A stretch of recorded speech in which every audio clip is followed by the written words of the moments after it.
Ya. Jadi ini kontes ceritanya kita yang tangani peserta di kalau misalnya ada yang datang mengadu di kantor cabang juga begitu ya. Ya. Masih banyak peserta ataupun pendengar yang belum tahu sih apa itu bayi baru lahir, yang mana kategorinya. Apakah memang yang plek hari itu saja lahir atau ada umurnya.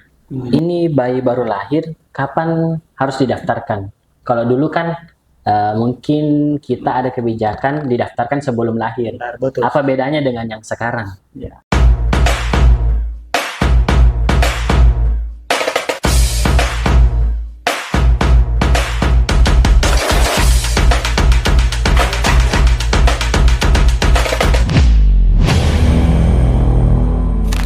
Halo Sobat JKN, selamat sore, kembali lagi di Popo, Polewali Podcast, Talk Talk Talk.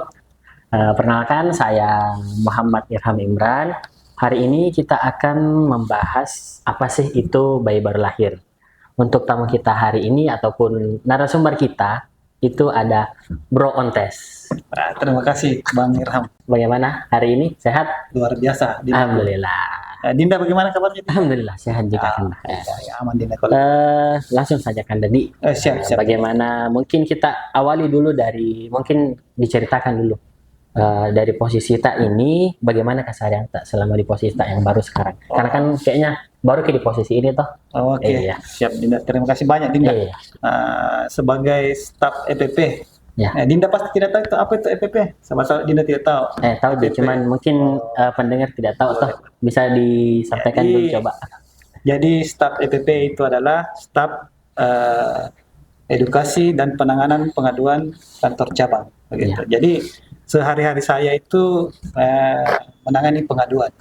Jadi melaksanakan kegiatan-kegiatan, mengelola informasi, data, laporan, serta administrasi yang berkaitan dengan edukasi dan penanganan pengaduan di kantor cabang dan mengelola informasi gitu tidak.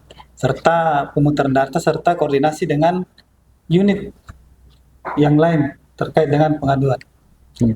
Jadi ini kontes ceritanya kita yang tangani peserta di kalau misalnya ada yang datang mengadu di kantor cabang juga begitu ya? Ya betul sekali. Jadi siapa tahu ada keluarga atau teman tak datang mengadu ya pasti menghadap ke saya dulu gitu. Iya.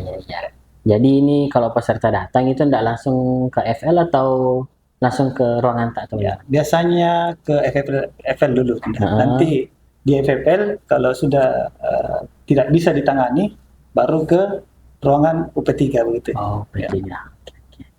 Oke Kanda, mungkin kita langsung ke tema utama saja di yang tentang bayi baru lahir.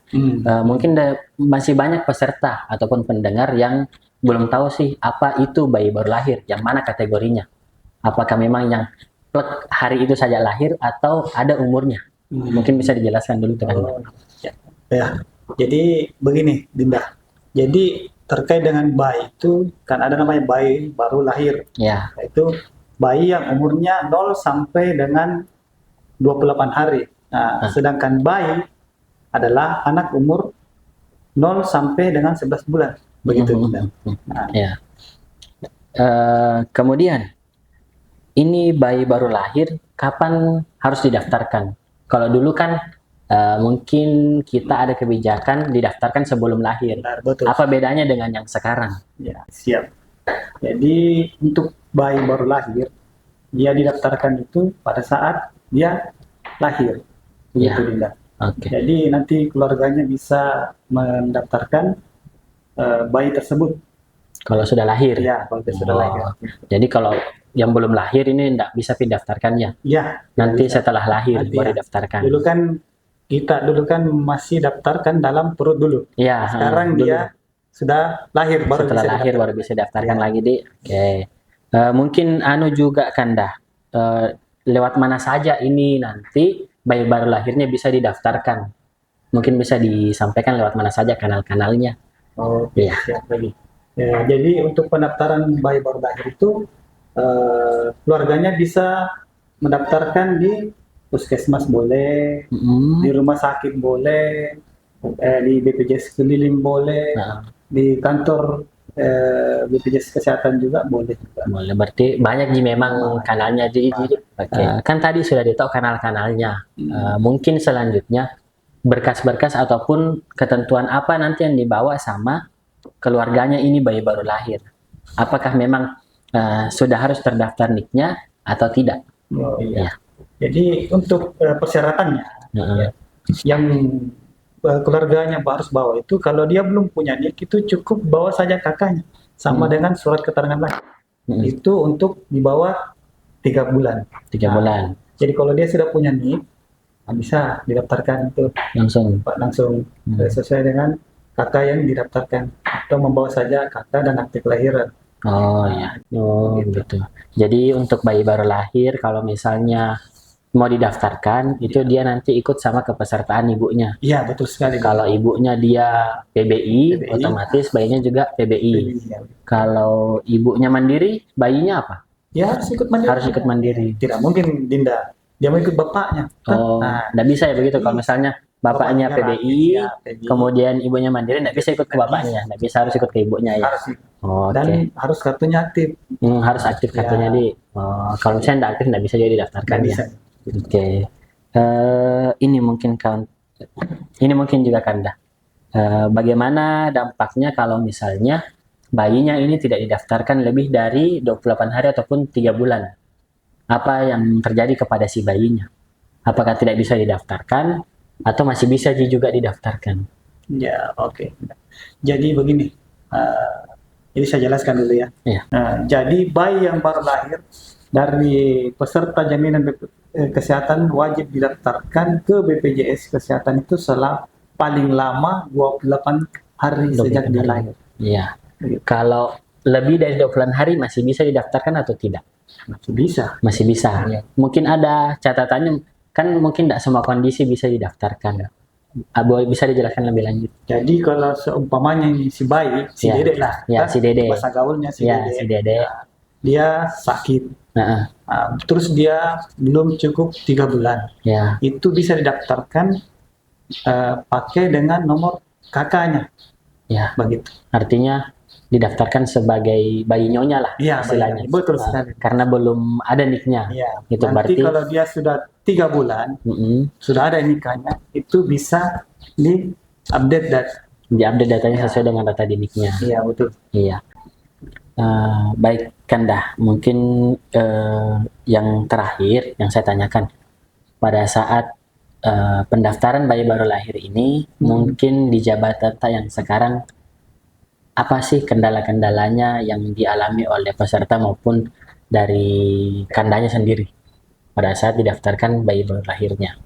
Kalau kendala-kendalanya sih yang ada gitu beradanya di kanal SIPP yang ada di Vaskes, rumah sakit.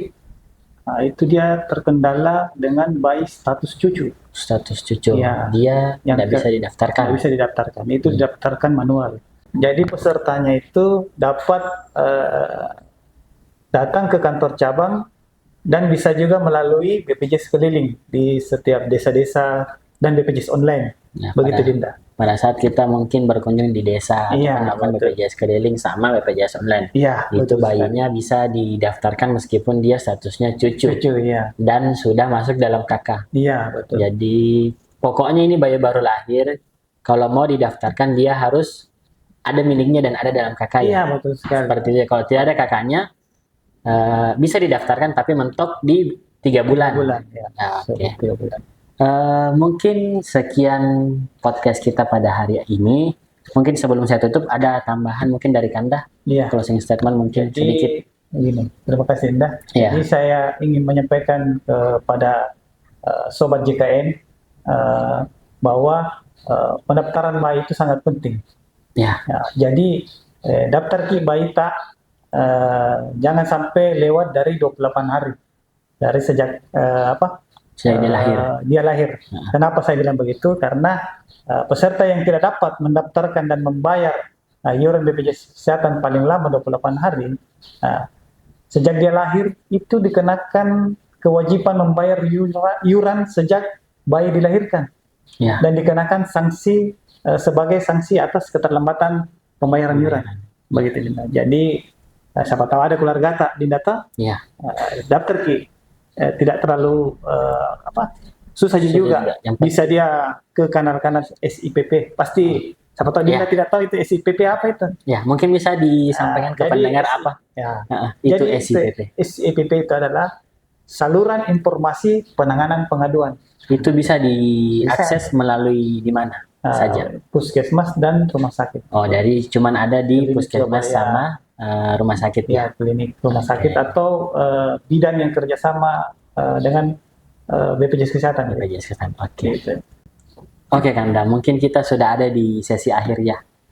Kepada para sobat JKN, sekian podcast kita pada hari ini. Semoga apa yang disampaikan oleh Kanda Ontes hari ini itu bisa bermanfaat untuk para pendengar dan seluruh yang melihat episode hari ini. Sampai jumpa nanti untuk di podcast selanjutnya. Polewali Podcast. Tol.